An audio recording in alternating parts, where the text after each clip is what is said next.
kita melakukan beberapa kegiatan praktikum tadi, yaitu kita telah melakukan kegiatan praktikum mengenai pengukuran panjang, pengukuran waktu, dan pengukuran suhu. Nah, setelah kita melakukan kegiatan praktikum tersebut, kita melakukan suatu kegiatan praktikum mengenai pengukuran. Nah, adakah yang masih ingat pengertian dari pengukuran tersebut? Nah, jadi pengukuran itu merupakan kegiatan membandingkan suatu benda satu dengan benda lainnya menggunakan satu satuan yang standar. Nah, ketika kita melakukan kegiatan pengukuran tersebut, sebenarnya kita sedang melakukan suatu bentuk penyelidikan ilmiah. Nah, dalam melakukan pengukuran tersebut, kita menggunakan satuan baku dan satuan tidak baku. Nah, adakah yang bisa menyebutkan satuan-satuan yang kita gunakan dalam pengukuran tersebut? Nah, yang pertama, pada pengukuran panjang, kita menggunakan satuan bakunya yaitu penggaris dan penggaris saja ya. Kita menggunakan satuan bakunya penggaris. Lalu satuan tidak bakunya kita menggunakan jengkal tangan kita. Lalu yang kedua, yaitu praktikum mengenai waktu. Kita menggunakan satuan bakunya yaitu stopwatch.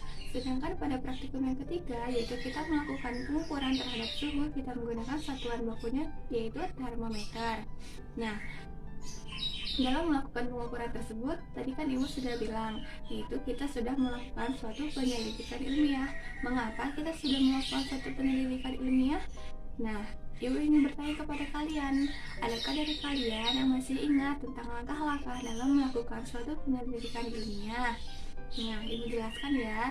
Nah, yang pertama, dalam melakukan suatu penyelidikan ilmiah, kita melakukan pengamatan. Nah, dari praktikum tersebut, kita juga dapat menyimpulkan pengamatan apa yang telah kita lakukan. Nah, yang pertama ada praktikum mengenai pengukuran panjang. Nah, dalam melakukan pengukuran panjang, kita mengamati yaitu benda-benda yang ada di sekitar kita, serta kita mengamati ciri-ciri yang dimiliki oleh teman sekelompok kita kan. Nah, lalu pada praktikum yang kedua yaitu praktikum mengenai waktu. Nah, apa yang kita amati dalam praktikum waktu? Nah, dalam praktikum waktu itu kita mengamati detak-denyut jantung dari teman sekelompok kita, yaitu denyut jantung sebelum mereka berlari dan denyut jantung setelah mereka berlari. Nah, lalu pada praktikum yang ketiga, kita juga mengamati mengenai pengukuran suhu. Nah, apa yang kita amati dalam pengukuran suhu tersebut?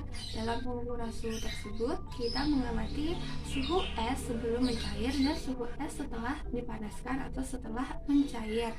Nah, itu merupakan kegiatan dari pengamatan. Nah, langkah yang kedua dalam penyelidikan ilmiah, kita melakukan atau membuat suatu inferensi. Nah, inferensi apa yang kita buat? Nah, yang pertama, dalam melakukan pengukuran panjang, kita dapat membuat inferensi, yaitu dalam pengukuran panjang, hasil yang didapatkan tersebut berbeda-beda karena kita menggunakan dua satuan, yaitu ada satuan yang baku dan satuan yang tidak baku.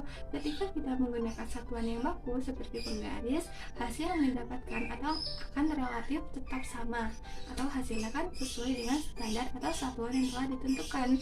Sedangkan ketika kita menggunakan jengkal tangan kita akan memperoleh hasil yang berbeda-beda. Mengapa hal tersebut terjadi?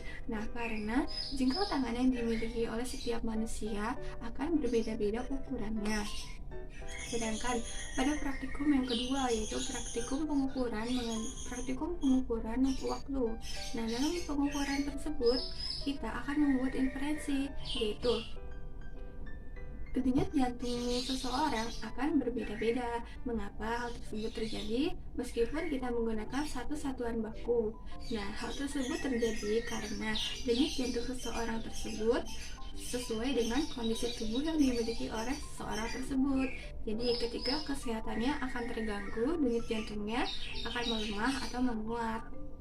Nah, lalu yang ketiga, mengenai pengukuran suhu, kita dapat membuat inferensi, yaitu suhu ketika air sebelum dipanaskan atau ketika esnya masih belum mencair, suhunya akan lebih rendah daripada suhu es ketika sudah dipanaskan atau ketika sudah mencair. Nah, Itu merupakan langkah kedua dalam melakukan penyelidikan ilmiah.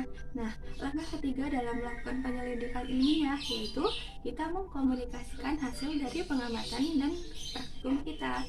Nah, dari praktikum mengenai panjang, waktu, dan suhu tersebut, tadi kalian sudah mendiskusikan secara bersama-sama di depan kelas mengenai hasil yang didapatkan dari pengukuran kalian. Nah, itu berarti kalian sudah melakukan langkah penyelidikan ilmiah yang ketiga. Selain mengkomunikasikan hasil diskusi kalian tersebut, kalian juga sudah melakukan suatu diskusi atau suatu tanya jawab. Ketika ada teman kalian yang tidak mengetahui, kalian sudah menjawabnya. Nah, baik, cukup sekian pertemuan kita pada hari ini. Jangan lupa mengerjakan tugas yang sudah Ibu siapkan di halaman akhir praktikum pertama, yaitu mengenai pengukuran. Ada di LKPD kalian. Ada 2 soal yang telah Ibu siapkan. Nah, sebenarnya jawabannya tadi sudah Ibu sampaikan melalui simpulan ini ya. Nah, semoga kalian bisa menjawabnya dengan baik sehingga kalian bisa memahami apa itu pengukuran dan apa itu penyelidikan ilmiah. Nah, mungkin cukup sekian dari Ibu. Kurang lebihnya mohon maaf. Wabillahi taufiq wal hidayah. Wassalamualaikum warahmatullahi wabarakatuh. Selamat siang anak-anak. Ya jangan lupa tugasnya Ibu tunggu di ruang Ibu. Ibu tunggu sampai siang ini ya. Terima kasih. Sekali lagi, tetap jaga kesehatannya dan tetap semangat dalam belajarnya. Selamat siang anak-anak.